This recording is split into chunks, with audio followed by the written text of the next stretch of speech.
Now, she also needs to nurse two cubs, which is an enormous drain on her body. Fortunately, the ice and snow soon melted. The two cubs followed their mother out of the cave.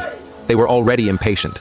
Meanwhile, the mother had lost 1/4 of her weight after hibernation. She desperately needed to replenish her energy. Now they need to cross several high mountains to reach the coast of Alaska, where brown bear's favorite salmon are found.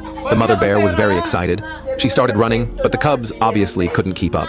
Mom could only pick up the children and force them to hurry. The weather grew warmer and warmer. Large amounts of ice and snow slid down the mountainside. The mother bear successfully avoided the avalanche using her experience. This was a reminder for this bear family. They needed to speed up their pace.